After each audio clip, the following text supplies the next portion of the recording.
अस्सलामु अलैकुम वरहमतुल्लाहि ताला वबरकातुहू।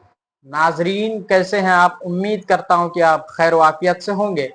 आज हम बात करने वाले हैं तयम्मुम के बारे में। तयम्मुम किसे कहते हैं, किस चीज़ का नाम है? दरअसल तयम्मुम कस्द करने का नाम है कि वज़ू या गुस्ल मिट्टी से जो किया जाता है उस चीज़ों का नाम तयम्मुम है। पाकी हासिल जो किया जाता है मिट्टियों से, उस चीज़ का नाम तयम्मुम है। तो आगे चलिए मैं आपको बताता हूँ कि किस शख्स को तयम्मुम करना चाहिए, किस शख्स को तयम्मुम नहीं करना चाहिए। बरादरान मिल्लत इस्लामिया, जो शख्स ज़्यादा बीमार है या पानी उस शख्स को तकलीफ पहुंचाता हो, चाहे वो वज़ू करने की हालत में या गुस्ल करने की हालत में, तो उस शख्स को चाहिए कि वो पाक मिट्टी से तयम्मुम कर ले, पाकी हासिल कर ले।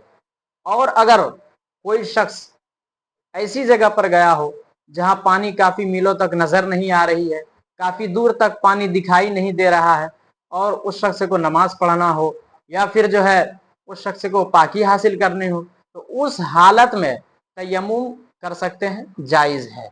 चलिए अब मैं आगे आपको और बताता हूँ किन चीज़ों से तयम्मुम करना चाहिए, किन चीज़ों से तयम्मुम नहीं करना चाहिए। जो पाक मिट्टी होती है, मिट्टी से तयम्मुम करने का हुक्म है, मिट्टी से किया जाए।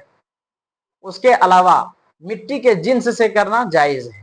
मिसाल के तौर पर आप ले ले, कच्ची ईंट हो या पक्की ईंट, पत्थर से भी आप तयम्मुम कर सकते हैं। उसके ऊपर गर्दो गुबार हो उससे कर सकते हैं, या ना भी हो तो उससे भी कर सकते हैं, क्योंकि पत्थर जो है वो मिट्टी के ही जिन्स से है, इसीलिए पत्थरों से भी कर सकते हैं।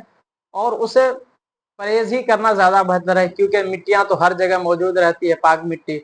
तो चाहिए कि मिट्टी से कर ले या फिर ईंट वगैरह से भी कर लिया जाए। और किन चीज़ों से नहीं करना चाहिए वो मैं आपके सामने और पेश करता हूँ। धातुओं से नहीं करना चाहिए। वो क्या होता है कि सोना या चांदी या लोहा या कपड़ा या दरख्त, इन सब सारी चीज़ों से तयम्मुम जायज़ नहीं है, इनसे नहीं करना चाहिए।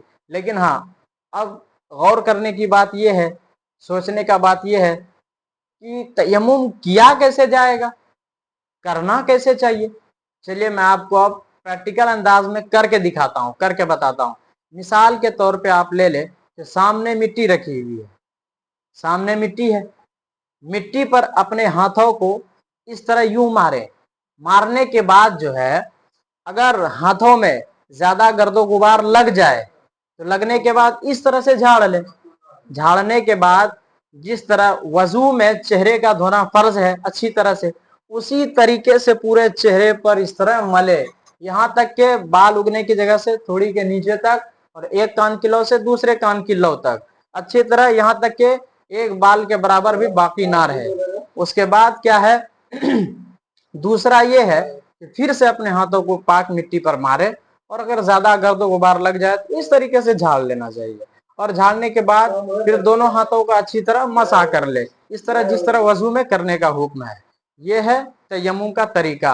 लेकिन तयम्मुम में जो है 3 चीजें फर्ज है। ऐसा नहीं कि आपने जो है पहले हाथों को मार लिया मिट्टी पर, मारने के बाद चेहरे पे मल लिया, उसके बाद हाथों को मल लिया तो आपका जो है तयम्मुम हो जाएगा, ऐसा नहीं है। शर्त है तो उससे पहले आपको दिलों में नियत करनी होगी कि मैं तयम्मुम कर रहा हूँ नमाज के लिए या फिर जो है पाकी हासिल करने के लिए, नियत फर्ज है। उसके बाद जो है फिर आप अपने चेहरे पर इस तरह मारे, उसके बाद हाथों पर इस तरह मसा कर ले, तब आपका तयम्मुम होगा।